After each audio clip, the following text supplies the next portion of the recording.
Salinas, hello. Hello, hello. Hi Can you hear me? everyone. Yes, I'm going to do an introduction so we can have discussions after that. Sorry, David. Welcome everyone. Thank you very much for joining, and I wish you a very warm welcome. This is the CAE department seminar. Our speaker is Victoria Salinas, and she's talking about building resilience. So, Ms. Salinas is Senior Resilience Fellow at the UN Climate Resilience Institute. She has done a whole lot of things. I can only speak very quickly. But she helps communities, businesses, and governments prepare for disasters, adapt to change, and build a stronger future.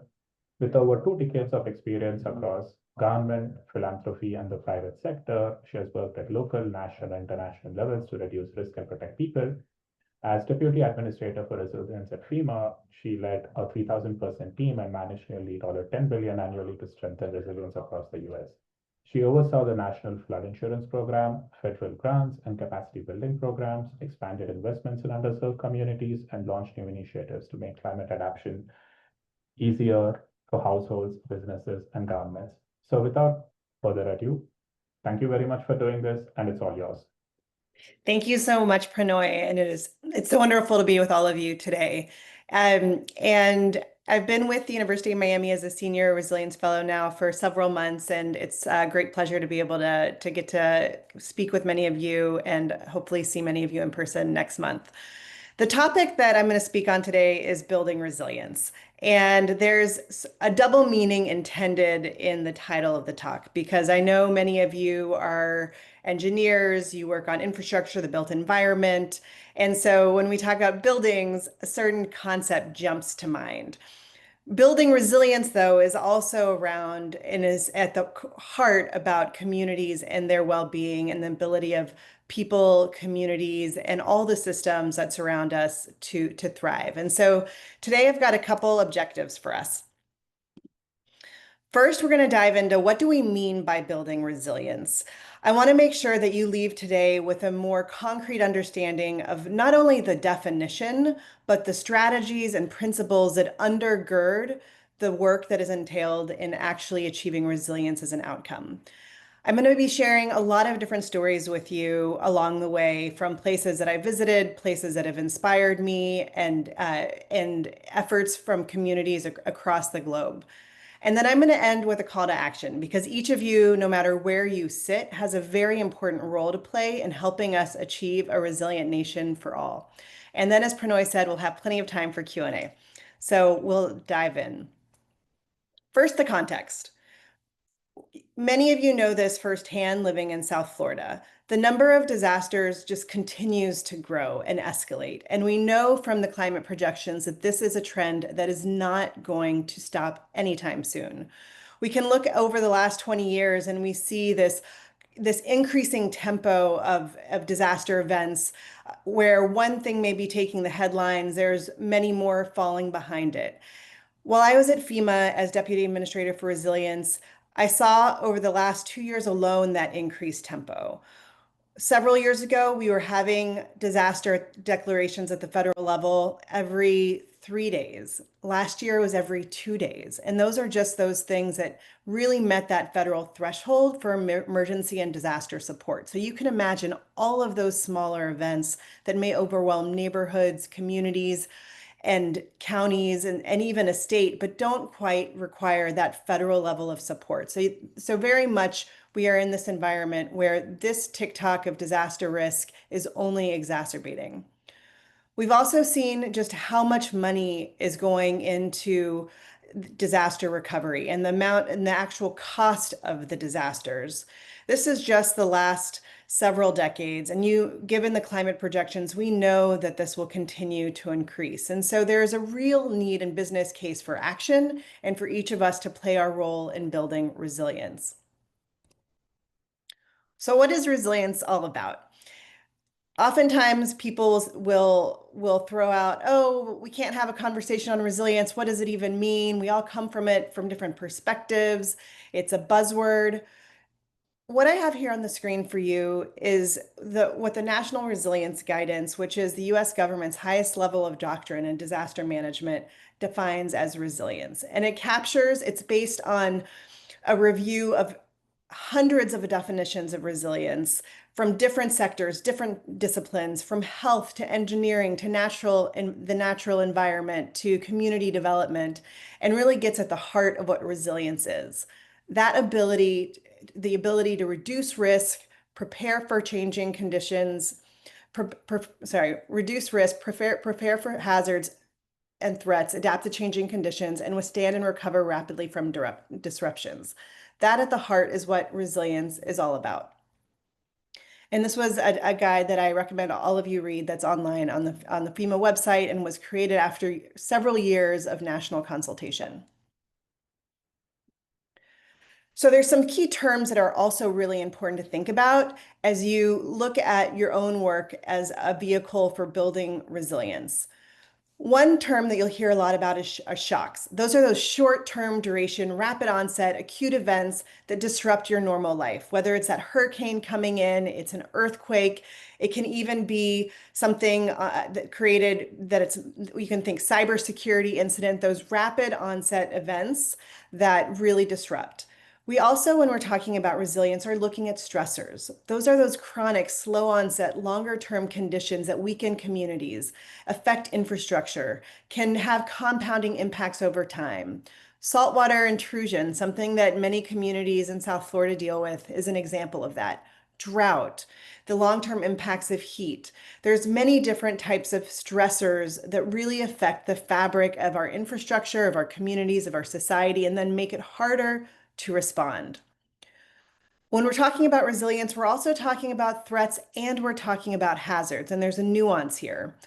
Threats are often include things that have an intentionality behind it. It can be things that our adversaries have done. So I mentioned cybersecurity attacks. It can also be a school shooting or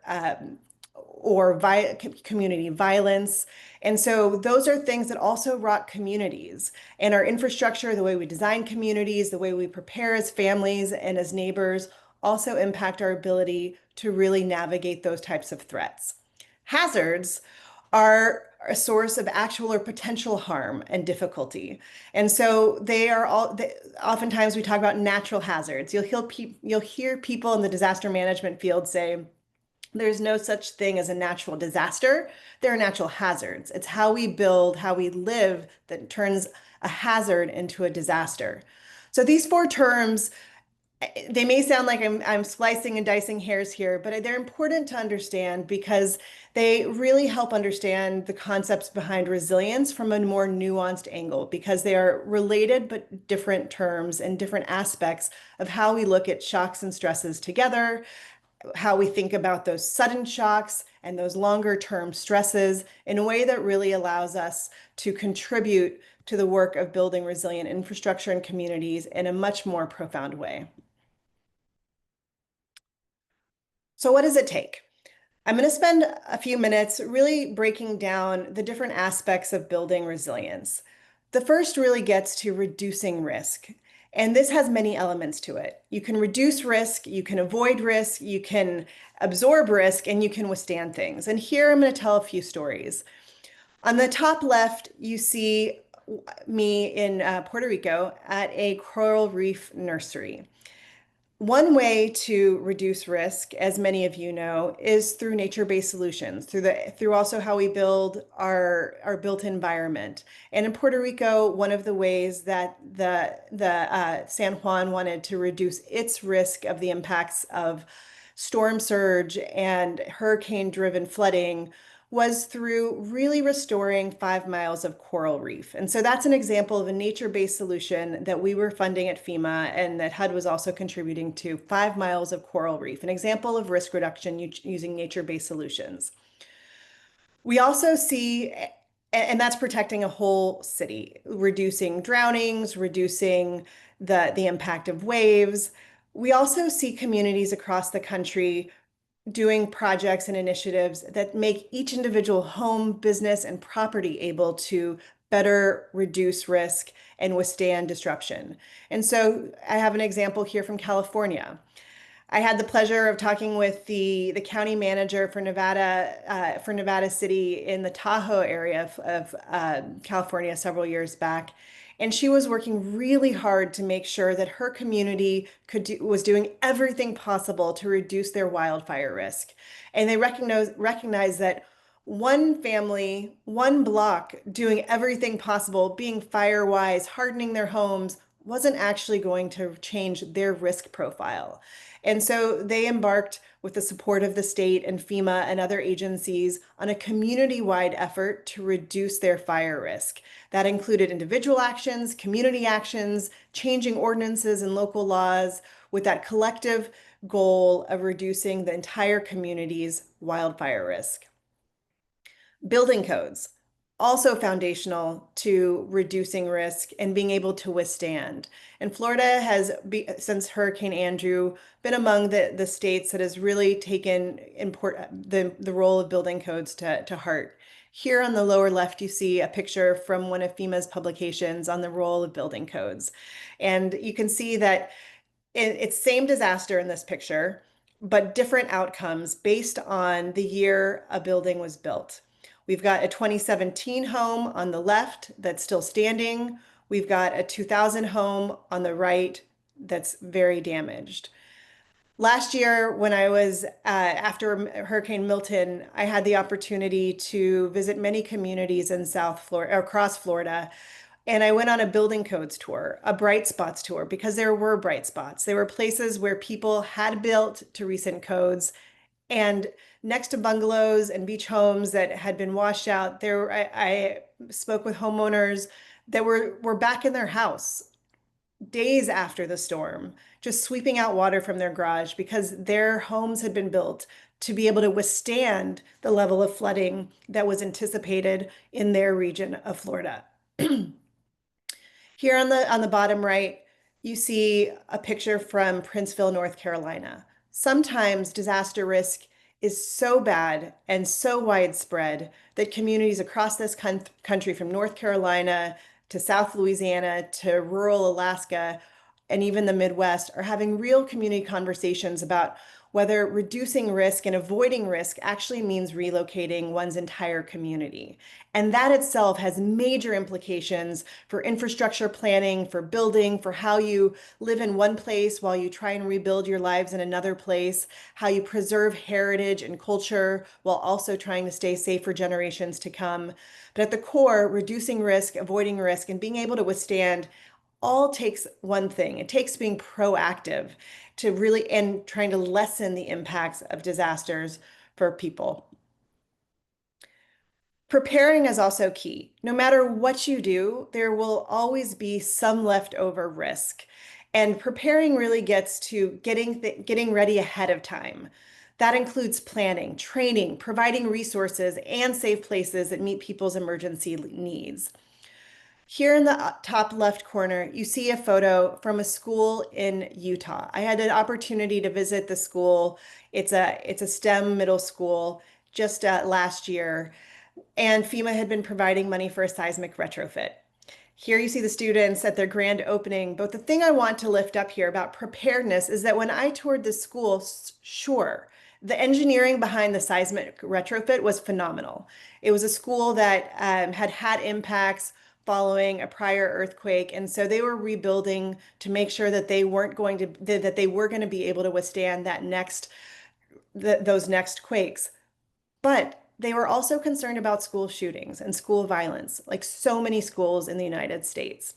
And so they had also designed this place. They were preparing for that eventual potential horrible day. And so the design of the school itself, they had one entrance in, lots of glass windows to be able to see who was coming from a security perspective. They had designed their classrooms to have the back of the school with many egresses, be able to do lockdown in a way that was beautiful during the day for their STEM students, but in that darkest moment could provide protection. And I lift up that example because dual use, thinking about all the shocks and stresses that people face, is part of ensuring a structure, a community is contributing to resilience.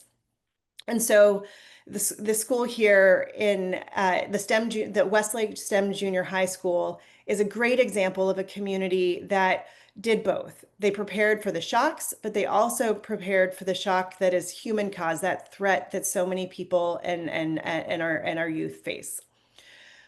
On the lower left is an example of a tornado shelter. This is one of you may have seen some of these domes across the United States in different tornado alleys and areas that are impacted by tornadoes.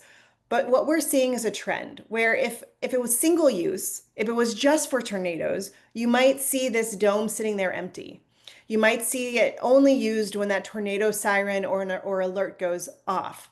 But that's not really what we mean when we're talking about building resilience, because communities also have other needs. They need to prepare and know where to go and know how to shelter in place or find their community shelter when there are those tornado sirens and warnings going off.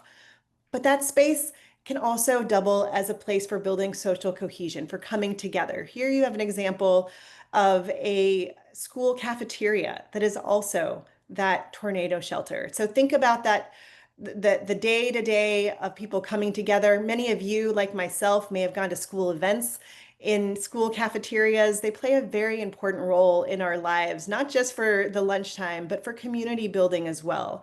And that's a trend that we're seeing when it comes to tornado shelters being large enough to hold communities again in that darkest moment, but also being a source for community building on those sunny sky days as well. The last picture on this page I wanted to lift up for you all is from Seattle. And this is one of the Carnegie libraries. That's one of the historic libraries of the city of Seattle in Washington State. And when I visited a couple years back, we were there to celebrate the investments that FEMA and the city had been making into turning this library and others into a resilience hub. And a resilience hub is a place that people can go to when their community is rocked by different events. And Seattle had recently experienced the heat domes. They'd had wildfire smoke. They're also on the Cascadia subduction zone, so think major earthquake risk. And so one of the things that this library was trying to do to make sure that it was a place that was helping its community prepare was it was thinking about all of those shocks and stresses. It made sure that we were helping fund an air conditioning upgrade so that it could provide year-round heating and cooling with wildfire air filtration systems so people could go there when it was too smoky outside or too hot outside.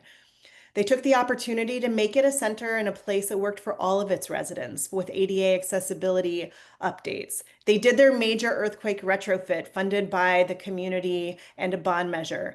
And they were making sure that it was able to withstand any attacks or challenges with its energy grid with solar panels and battery backup. And so again, an example of thinking holistically about everything a community needs to deal with, not just one purpose, but multi-purpose.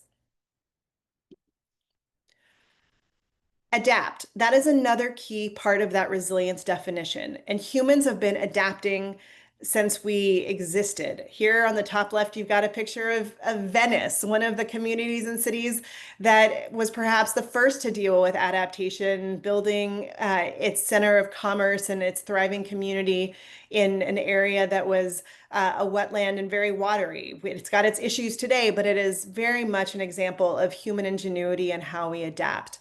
And adapting is that process of adjusting to actual or expected climate and its effect in order to reduce harm and make the most of the opportunities for safer, more sustainable development. I'm going to share two examples here of what that looks like that are very different. In New Orleans, the Gentilly neighborhood, it's one of its resilience districts, dealt with a lot of impacts 20 years ago after Hurricane Katrina.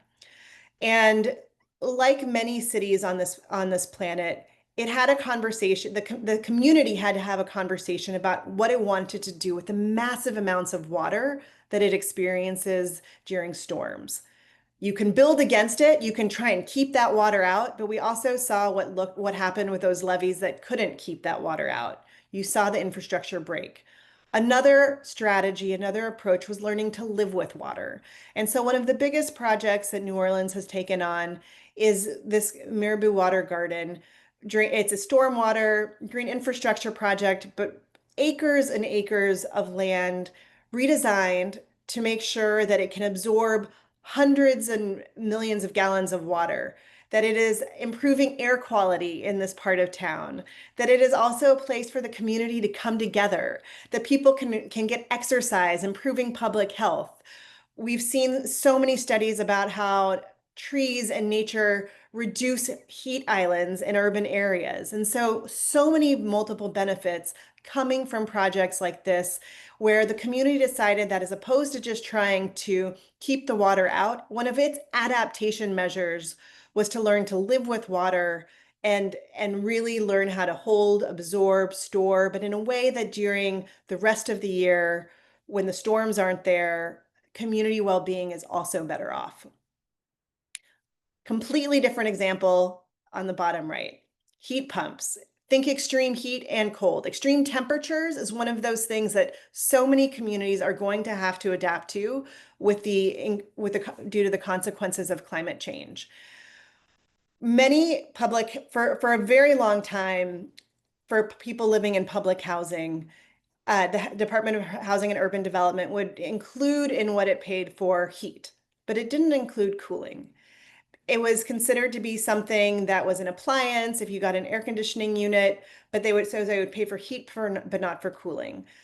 New York City with its and New York State with so many of the heat events that they've had really has been looking to see how they solve this issue in infrastructure that is old, that has been there for over 100 years, where retrofitting is really expensive. And last week I was inspired by this example because I heard colleagues from New York City and state talk about work they're really proud of during New York Climate Week. They were talking about their heat pumps that they're installing in so many public housing buildings across the state. And this is a new technology. In the picture in the middle bottom, you see this white box hanging out the window. It's not the old-fashioned window unit, AC window unit you've seen across the US. It's new technology. And my colleague from New York was saying and sharing that they really thought that New York City and New York State buying this number, 30,000 units of this new approach for heating and cooling might actually shift and the entire market when it comes to how we heat and cool in buildings that need retrofitting. And so really exciting to see the innovation in this space because we know that so often people's own homes is where they're at risk, and particularly in building stocks and homes that are in massive needs of retrofitting. Recover. Recovering well is, again, a key part of building resilience. And recovery is about bringing back both those vital services, those spaces. It's about supporting people after disasters and helping them rebuild in ways that make communities both safer and better prepared for the future. That involves planning, engaging people and their voices. And I lift this up because as you do your own work, no matter what it is, ensuring you have many voices at the table is foundational. It's also about building back better. You see on the bottom left a photo I took after Milton where they're already rebuilding along the beach, trying to ensure that they're building back to better codes. Um, in the middle picture, I was, and this again, right after Milton, conversations with the state emergency manager, Kevin Guthrie, about his vision for how Florida could build back faster and safer, and that homes could get their resources, homeowners could get resources from FEMA and the state faster to make critical building decisions. Insurance is also part of recovery. And so I'm going to mention it here because oftentimes when you're in a conversation about resilience, insurance feels like this separate thing. But insurance really is one of those key things that helps communities recover. As Pranoy mentioned, the National Flood Insurance Program was part of my portfolio when I was at FEMA, and we still have a huge flood insurance gap in this nation with many people in flood-prone areas without insurance, meaning that they won't have those ready and quick resources to help them recover when the flood comes. And just because they're not in a FEMA flood map area doesn't mean they're not at risk of flooding. The same goes for other types of homeowners insurance. It covers other types of events. We're seeing a decline nationally on coverage partially driven by the cost, partially driven because people have other expenses. There's many reasons, but that insurance gap is also a key piece of the aspect that needs to be closed in order to strengthen a community's ability to recover. And for those of you who may be working with developers or buildings, we're also seeing a trend that the ability to recover, the cost of insurance, is now starting to factor in project design. We're seeing that even in large scale solar development and wind development projects, major other fields where the cost of insurance may be make or break for certain projects. And so thinking about recovery from the get-go and thinking about the cost of insurance is also part of ensuring that whatever building or approach is going to be resilient. There's many aspects to recovery as well. And the last one I want to mention here is an example from Eastern Kentucky. Back in 2022, I visited that school that you see in the photo, and I spoke with the principal there. He had been a principal for a couple of decades, and they had a temporary school at this point that they were using. And one of the things that really struck me in the conversations was hit with him were twofold. One was that he was also the bus driver at this point, picking up his displaced students often 2 hours away to bring them back to their temporary school to try and keep learning and education uninterrupted. He was showing me the insides of this school, and he was talking about the dry floodproofing they were going to do and some of the measures they were going to take to make sure that it was less bad next time. And I asked him, if you knew this school was going to flood again, similar or worse, in the next 15 years, would you rebuild here? And here's a picture of the school next to what they call a holler in Kentucky. And he said, absolutely not. We'd find a safer place to rebuild. And this was a gentleman in a community that was having conversations with all kinds of engineers, all kinds of people intending to help them rebuild better. Yet without the disaster risk information to understand what is going to be happening in that Buckhorn watershed where the Middle Fork Kentucky River and the Squabble Creek area are, and where this school is located. And so the process they pursued was rebuild in place. Never was he given an opportunity to have a conversation about what else might be an option for him and his community. And in talking with some of the state level officials working on hazard mitigation and recovery, they brought up an interesting concept that I wanted to share with you. So often, people's desire to stay rooted in a place that is unsafe is because of this connection to place, to culture, to heritage. But one of the hazard mitigation officials in Kentucky said, maybe what we need is a campaign that says rooted in Appalachia, where people can stay rooted in their community, but not rooted in danger. And so, again, how we help communities think through and recover and prepare for that better future is just as much about how we build, but also the crucial conversations that are risk informed that we have with people so they can build in a way that keeps people safe for generations to come. So I hope so far you've taken a few things away. One is that it takes a lot of different parts of society to really address all the challenges that we face when we're trying to build resilience. There's exposure. We've got the private sector and financial institutions that are exposed, thinking about all of the assets and communities that are also at risk. We have state and local governments that are trying to manage their risk. We've got all kinds of business operations that are disrupted when people are dealing with shocks and stresses. People and individuals, our civil society, that are having to figure out how to deal with this increasing volatility, and people and philanthropies and nonprofits that are oftentimes trying to help communities deal with the challenges both before, during, and after events. And thinking about resilience and trying to make sure anything you do contributes to resilience has real tangible benefits. It ensures that investments are able to create more value for people. They're addressing systemic risk. It protects tax bases. It ensures that businesses can continue and that education can continue and make sure that communities stay strong no matter what they confront. And it helps people adapt to the changing world that we are dealing with in a much more nuanced way and bring different types of partnerships to bear. So I'm going to share a couple stories now. Now that we've kind of gone through the key concepts with some illustrations of what it means to make sure that we're reducing risk, preparing, adapting, and recovering, I want to share a couple case studies that really struck with me. And Michael Berkowitz, who leads UM's Climate Resilience Institute, might recognize this slide. It's one this case study really stuck with me.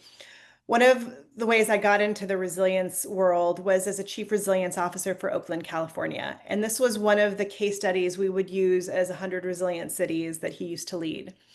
And it's from Turkey. And it's at this point one of their older earthquakes that they had, but it was very devastating. And for those of you in the classroom and online, I want you to take a good look at this picture. An earthquake just happened, right? This photo was taken just a few days after a major 7.6 earthquake. And this was a Toyota factory that the factory owners realized was running along a fault line. And so they invested heavily in making sure that their factory was going to be seismically sound and able to continue operation with very little disruption, right? So they were preparing, they were thinking about withstanding, all of those things that lead to a building being resilient. And so this was just a couple days after their major earthquake. And you see here just a few cars in the parking lot, right? You don't see tons of people in the parking lot. You don't see a buzzing factory. And the reason for that was that the community next door was completely in shambles. The community where the workers were, the community where the services were, had been completely devastated by this disaster, with over 17,000 people killed and nearly 50,000 injured. And so having a factory that's built for seismic resilience, but a community that's not, doesn't actually mean that that Toyota factory was resilient because its people couldn't come to work. The infrastructure it relied on was devastated. Its transportation corridors were disrupted. The economic impacts and the requirements of recovery stretched out years. And I lift this example up, and why it struck me so deeply was because we can run afoul of a major fallacy. Our buildings, our assets, the things on our property, our parcel might be built to resilient to standards that will help it withstand, but withstanding a shock alone does not mean that it is resilient. And I hope this example from Turkey really drives that home for each of you. It was a major crossroads for Turkey. They did implement many codes and standards afterwards. But then again, another important lesson learned that has relevance here for the United States. I think many of you will recall that just a few short years ago, Turkey had another major earthquake with, again, major loss of life and devastation.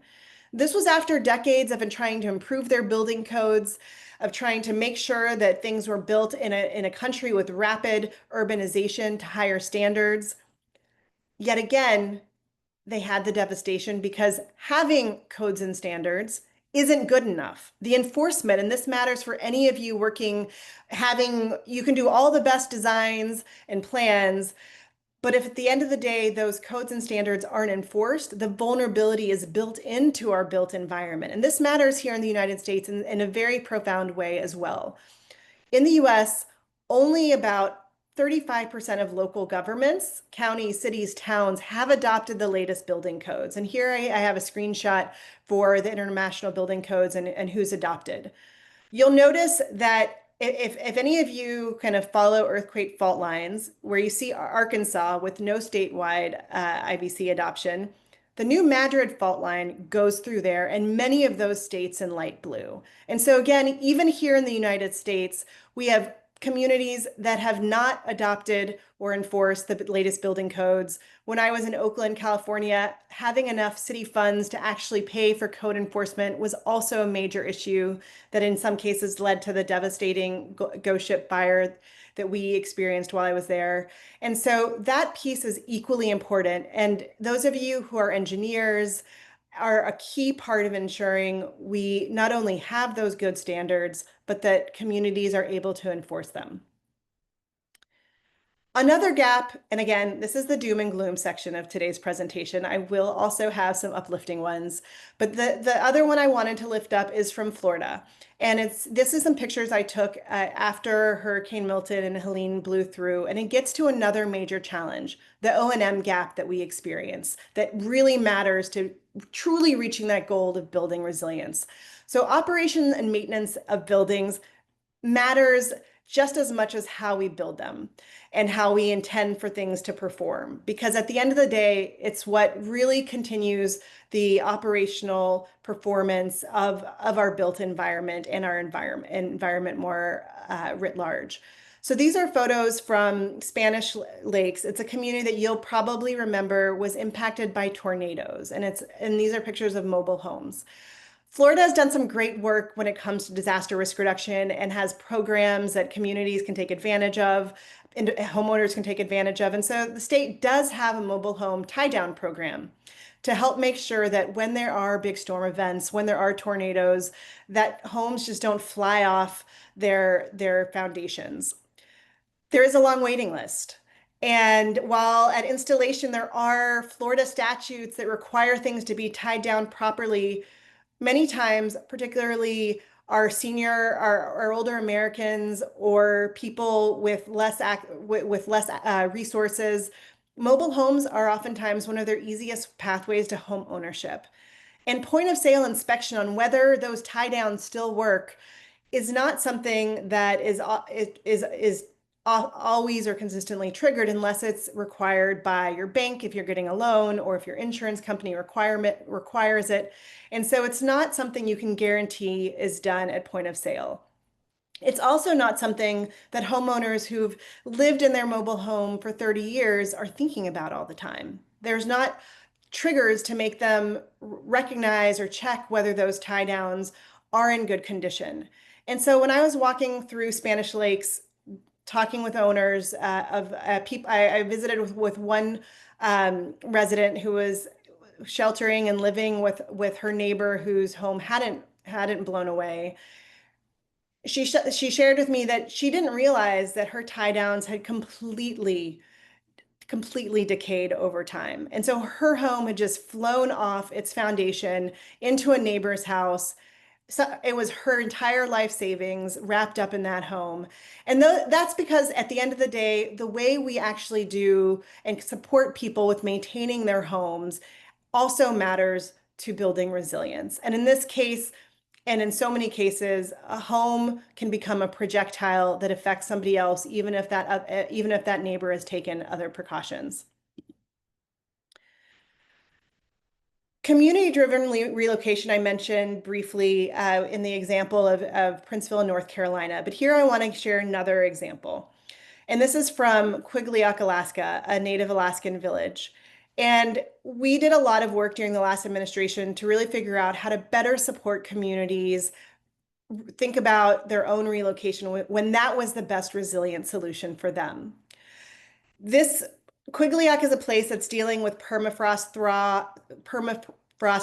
thaw, erosion, flooding, so many different challenges. And you see here pictures of how the community is adapted, right? They've built roads out of wood and they use their ATVs to get around. In the picture on the left, you see homes that they have on jacks that they crank up to keep off the soft ground that they have to adjust every season as the home sinks and shifts. And so this community is one that is looking at relocating. It was receiving assistance from the U.S. Department of Agriculture and FEMA to try and identify solid ground away from the water's edge where the entire community might relocate and be safer. It's also a community that really still values its traditional way of life, where they have fishing and traditional hunting grounds, seasonal travel to gather food. Yet the solution sets that we were talking to them about as the federal government, and that even they were thinking about because it was the solution sets that were on offer, were how to make oftentimes HUD manufactured housing a bit safer, moving it away from the water's edge. And the costs involved in these relocation projects were often the cost involved with hauling during the season that one could haul these homes inland. Hauling homes inland is certainly a solution, but for a community that really is one that still is deeply connected to its fishing, hunting, and seasonal approach to life, stick-built homes in one place maybe aren't actually the best solution. And so the conversation here is one that invites innovation, ingenuity, communities that actually are in many places at one time. What might that look like? And as I visited and heard their ideas and what they wanted for their life, in some ways, new housing approaches came to mind to me. Things that engineers and architects and builders can dream of. Homes that aren't just in one place but can move. You can even let your imagination go to Star Wars and some of those structures where communities, the nomadic communities moved along. But our own belief that stick-built homes, manufactured homes, just in a safer location is a better approach itself has some fallacies potentially under it that those of you who are involved in building resilience have the opportunity to have communities really explore. We also see that community scale efforts pay. And this is another approach to building resilience. Here you've got some screenshots of news articles. We've got the community rating system was one that we had at FEMA to really, for communities participating in the National Flood Insurance Program to tackle flood risk holistically. And so think homeowners, business owners, community preparedness, zoning, ordinances, so many different things go into community scale efforts. And the benefits were that as a community moved its way from 10 to 1 on this scale, it got reductions in flood insurance premiums. We've got Tulsa as a class 1 community, Roseville in California. But I was also thrilled to be able to visit Miami-Dade with Administrator Criswell and Mayor Levine Cava when Miami-Dade announced its upgrade to a class 3, which meant premium discounts for residents all over the county. The similar trend we're seeing when it comes to wildfire protection. And that example I gave of Nevada County, California, in some ways, the benefit of them doing all this fire protection and fire risk mitigation wasn't even a premium reduction. It was being able to have insurance at all. And so insurance coverage and maintaining it can in some cases be the benefit of doing this community scale work. And again, there's so many different players and actors from engineers and architects to residents and businesses that are part of making these community scale solutions work and deliver the benefits that they can. One of my favorite examples, and again, we're getting to the good things that are out there. One of the most exciting, and it's not even an innovation because it's been around for a long time, but it's a way that communities are tackling drought is purple pipes. The reason I bring up this example to you is because using purple pipes, recycled water, whether it's because you're dealing with the drought or you're going to need to be able to use water more specifically for wildfire mitigation, is because it's much cheaper and easier to do when you design from the beginning. When you think about all of those stresses that the communities you're dealing with face at the beginning of a project and value engineer those things in. And so I'm from Austin, Texas, so most of these photos are from Austin and Travis County, but I did include a little screenshot of some of the work being done in Pinellas County and the city of St. Petersburg, as they were also among the first to really look at purple pipes.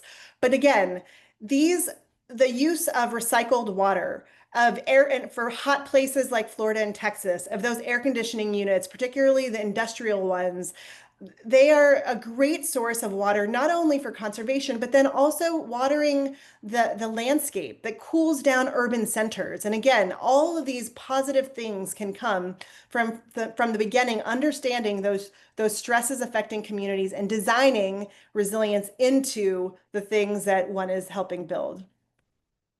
We've also got incredible examples happening across the country of communities really doing stormwater management differently. Hoboken in New Jersey is a community that post Sandy really has gotten positive recognition for its work around resilience parks and using and creating ways of really storing stormwater and using parking fees and other innovative finance approaches to pay for this. I had the opportunity to be down in Harris County, Texas after Hurricane Beryl, and here you have a snapshot of a municipal golf course where after their 10, 15 years earlier, they had a tax day flood that impacted 300 homes in their neighborhood. And so they invested in turning their municipal golf course into a place to retain and store water when another storm hit. And after Beryl, it performed exactly as the engineers had intended. It absorbed the water, they managed the water. Within 24 hours, it was clean. Here I am with the city manager for Jersey Village, Texas. And he was sharing with me that even not only were the residents happy because they were dry, the community, the restaurant at the municipal golf course was open and people were gathered. It had become a profit center for the city versus a cost sink. And all of the private golf courses in Harris County were jealous because theirs were still wet while their residents in Jersey Village were back at the community building that comes from playing at a municipal golf course. We also see that building resilience has tremendous value. And I'll end with this example here that we shared last week with when University of Miami and JP Morgan and Systemic ran a resilience finance lab during Climate Week. And here, just a quick overview. It can cost more at the front end to sometimes build resilience for all of these shocks and stresses into the design of our communities and our infrastructure. But doing so from the beginning also unlocks more value and more opportunities. So if we get clear on the construction costs, if we get clear on the annual maintenance costs, we get clear on everyone who's benefiting, everyone who has value to derive, then it can create opportunities for different ways of financing things. Here you see that the Brooklyn Bridge Park, that has a flood reduction project, also does ground leasing. It has permit fees. It increases property values and sales tax. It created permanent jobs, health benefits, as well as all of the different benefits for flood risk reduction. And because it was visionary, because it was big, because it did all of these things, it was able to attract many different types of investors, from the public to individual donors, to the private sector, to developers through loans and equity. And so here's my call to action for you. And this is my last slide as before we turn over to Q&A, is that I ask you, no matter what you do, to really think about embedding the principles of resilience into your work. And here on this slide, you see those principles that, again, are in that National Resilience Guidance, that highest level doctrine that was created for the US that covers all the sectors in many ways that everyone can contribute to building resilience. So what are those things? We talked about threats and hazards. So no matter what you're doing, knowing what those are and identifying ways to reduce risk, prepare for, resist, respond to those shocks and stresses, and prioritizing those things that are of greatest risk to the community in which your projects and your work is happening. Being human-centered, positioning people at the center of your work. That example from Turkey is for me a very stark example of how we can center hazards, but not community, right? Your business might be resilient, but if the community is not, you are still with your doors closed because no one can come to work. Equitable and just. Solutions have to be ones that really serve the whole community. And this is one where pursuing solutions that both address and do not exacerbate the disparities in our communities is key. That example of the Seattle Library becoming a resilience hub is an effort to be equitable and just. Anybody can walk in. Right next to it, there was also a warm food shelter pantry where you can get a hot lunch for free. And so that kind of clustering of services is core to making sure that building resilience is about being equitable and just. Adaptive. We talked about many different examples of what adaptation looks like. Being aware, willingness to try new things, innovative thinking, really looking at how we evolve to the circumstances today and for tomorrow. Collaborative. None of these examples that I shared today were undertaken in a box or alone. It required working across sectors. The public sector, private, academia has played really important roles here to make sure that there's different perspectives that are brought to the table, that collaboration happens, because it's through those different perspectives, the systems thinking, that we actually arrive at solutions that build more resilience, both physically and systemically, sustainable and durable. So many times we see solutions being built, buildings being built, infrastructure being built that are not intended even to last as long as as we know the not last for their entire useful life, because we know the climate impacts that are forecasted will disrupt that infrastructure in significant ways. And so being sustainable and durable, making sure that the future and the entire life cycle of the solution is considered, is also a key principle that everyone should be thinking about applying, and interdependent. Again, we've seen so many examples of how our communities are interdependent. You might stop your flooding or your hazard on your property, but create another hazard downstream. You may decide to fire harden your home, but if your neighbor doesn't and it catches fire, their debris can burn your home down too. And so the interdependence of our structures, of our built environment, of our communities is also key. So I call on you to please embed those principles of the National Resilience Guidance in your work. Secondly, every design decision is a resilience decision. And so as you make a decision about what's a better approach, value engineering things in, possibly value engineering things out, ask yourself these questions, because at the end of the day, you want to be contributing to building resilience in all of its aspects. Each of us can take risk out of the system as individuals, as homeowners, if you live in an apartment building, as a neighbor. And so taking risk out of the system, both as in your personal and professional life, helps build resilience. Center people. I know I talked about that under equitable and just and so many things in so many other aspects of today's conversation. But again, by centering people, being human centered, we really do avoid many of the pitfalls that lead to building in risk and maladaptation. And lastly, we are all stewards of resilience. We all contribute to shaping the spaces and places that safeguard lives and livelihoods. And so I'm just really grateful for you all joining today to hear a little bit more about building resilience, because if we're all stewards, I'm convinced that we can actually make a huge dent in the risk that we are facing and contribute to building resilience, not just for today, but for our children, for our children's children, and for many generations to come. So that's my presentation part of today. I'm going to stop sharing and I'm going to turn it back over to you, Pranoy, because we've got some time for Q&A. But again, thank you so much for inviting me to join the seminar today.